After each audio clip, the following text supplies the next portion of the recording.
Hello and welcome to Solent Sports News. Coming up on today's show, a sport in grief, a week on from the shocking death of a mixed martial arts fighter in Southampton. Saints get a point at Arsenal, but should they have got all three? And 2, 4, 6, 8, but do we appreciate cheerleading as a sport? We've been finding out.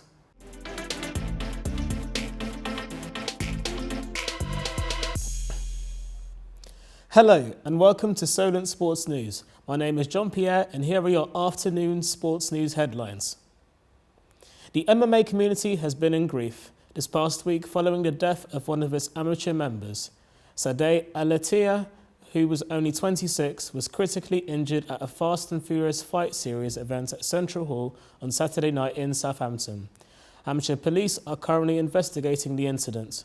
We now join Fabian Vera, who was live at the Pound for Pound Palace Gym. Fabian, what's the latest?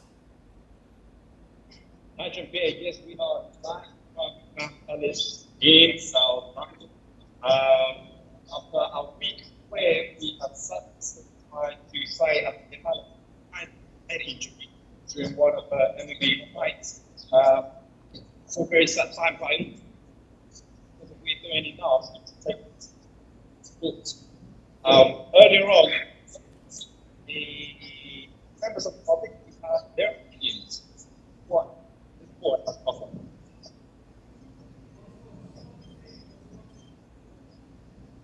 Safety precautions in place. Obviously, there is an inherent risk to it, but I think that if the sportsmen themselves can enjoy that, and I think some of them even seek that, I think it's your own choice if you pick to develop and go into actual competitive fighting and stuff, which I think is sort of your own risk. And of course, we are joined with Steve Barnes, who is the owner of Pound for Pound. Steve, thank you for joining us.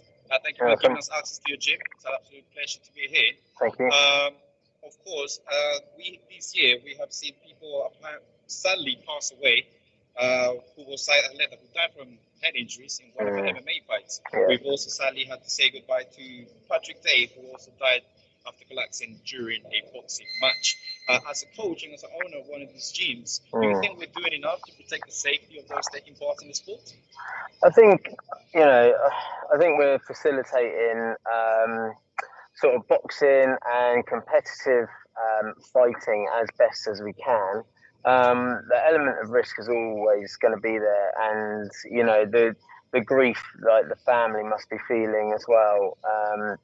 To lose a family member, I really do sympathise a lot with that.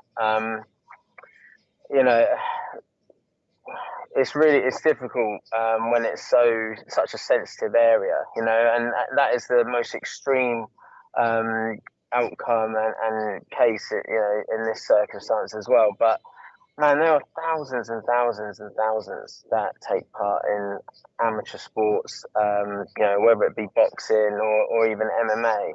A lot of them live to tell the tale. A lot of them enjoy taking part, and a lot of them benefit their lives for doing so as well. In fact, man, the thousands or the hundreds that we try and impact within Southampton, whether it be at schools, colleges or universities, to try and help them, control and sort of, centre and align themselves better to, get on with their sort of normal daily lives as well.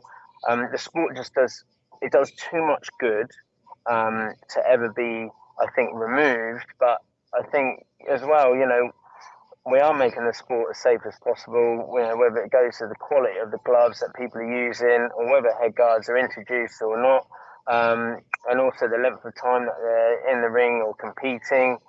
There's even stages of doing skills bouts where no one is a declared winner. So there's a lot of different levels. Now, I specialise in boxing, and we follow England boxing guidelines with that. Now, MMA isn't set up the same way. However, people are experienced in doing it, and if they're putting shows on, they are very experienced in doing it. And I'm sure insurances, medicals, and doctors are all present at the time as well. can you eliminate the risk completely? I don't think you can. And, you know, if you had the statistics on how many people died in mountain biking, how many people died in horse riding this year, how many people died in motorsports, how many people died, mate, someone's probably died in archery. We just don't know about it. You know, like, it's sport. You know, we don't fight to the death anymore. We fight to competitive rounds, competitive sport, and like I said, it just does too much good to ever sort of remove it. But I really, and I'm not contradicting myself. I really, really feel for the families involved, you know, and it's a shock and a horror to us all because, you know, no one would ever want that. Do you think scenarios like these put a dent on the sport? Do you think it has an effect on those takers and the number of people that have come to your gym because you do an MMA course yourself? Have you seen the number decrease or increase within the last couple of months? No, I mean, I think MMA is and it has always been growing for years. Boxing's certainly been growing for years now as well, which is great. You know, it's got to have a positive outcome in our community. And for the people taking part, it must do, because I'm sure if you removed it, there'd be a lot more chaos going on. So, you know, will this have a dent? I think it will bring the reality of the dangers of sport to, you know, the more forefront. But, you know, there might be a film in the next month or so that might inspire more to come in. Man, you know, it goes with the tides. Well, I haven't noticed anything. I just think people are, you know, far more aware, and maybe they're more aware within Southampton now as well. Okay, well, Steve Barnes, thank you very much for giving us access to the gym and for speaking to us. It's been an absolute pleasure. You're welcome. All right, thank you. So, in a week where the community more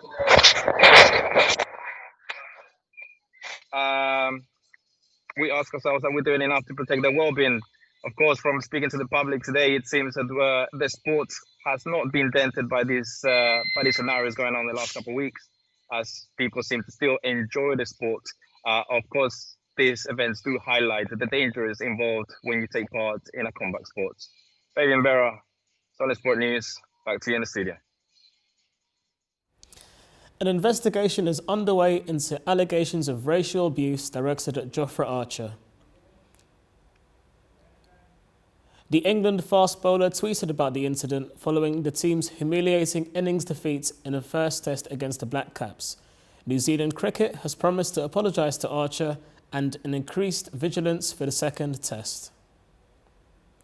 Southampton might be beginning to turn the corner. They may even consider themselves unfortunate not to be returning to St Mary's with 3 points, as Arsenal grabbed a last-gasp equaliser at the Emirates. The result eases pressure on Saints manager Ralph Hasenhuttl, who credited his side's energy and attacking spirit during the game. The Libertadores Cup has a new winner. Flamengo are the newly crowned South American champions. River Plate opened the scoring in the 14th minute. They looked certain to walk away with the trophy until striker Gabriel Barbosa halted any River Plate celebrations after scoring 2 goals in the last 3 minutes. This is Flamengo's second Libertadores triumph since 1981. Spain have become the first nation to take the new-look Davis Cup. The Spaniards defeated Canada in yesterday's final after eliminating Great Britain in Saturday's semis on Saturday. Rafael Nadal, who won each of his 8 matches this week, shared the problems that his teammates had suffered throughout the tournament.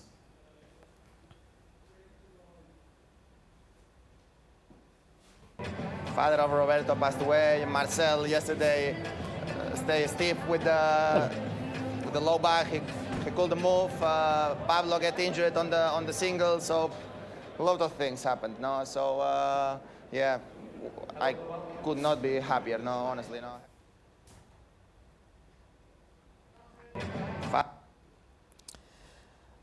Valia Piliandini now joins us in the studio to discuss Solent University volleyball team. Tell us a bit more about how the season is going for your team.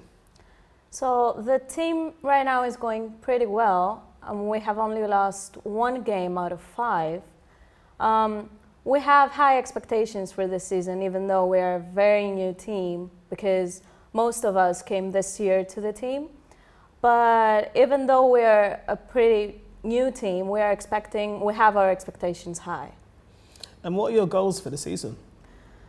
We haven't set a specific goal. The goal actually is to perform as well as possible and advance to the playoffs, maybe, that's the ultimate goal, but I think personally that we can make it. Do you think that these goals are achievable? Yeah, they are achievable. We have a great team, we have great individual players, and I believe that we can make it. Thank you for joining us, Thank Malia. you very much. A British hockey player has promised that he will fight for his career. Sam Ward suffered an injury on the 3rd of November in an Olympic qualifier against Malaysia. A hit from a loose ball caused facial fractures and a crushed retina in his left eye. He has confirmed that he will do everything possible to try and return in time for next year's Olympics in Tokyo. When we think of cheerleading, we may think it's all about cheer and dancing. However, there is a lot more to it than it meets the eye. There is a lot of training behind every routine. The Solent Ravens practice 4 hours a week to get ready for their game day performances. Like what we're doing today is conditioning, so conditioning their flexibility, their strength, just getting their fitness levels up so they can do a whole routine without feeling out of breath, or when they try and do their stunts, they don't drop their stunts because they have the stamina to do so. Also very important for any routine is trust.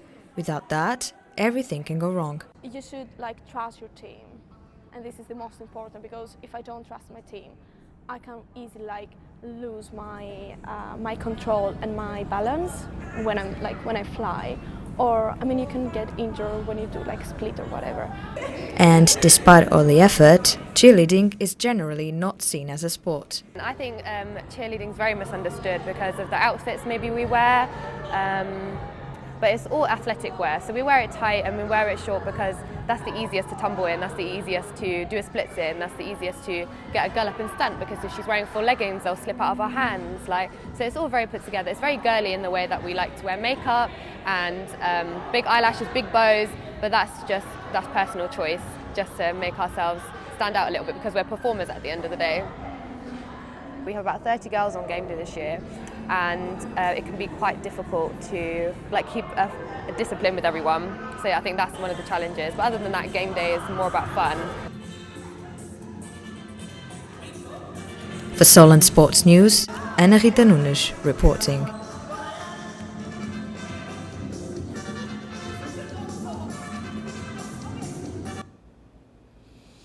That is all for now. Thank you for tuning in to get up to date with the latest sports news. This is Solent Sports News, and we'll see you next week.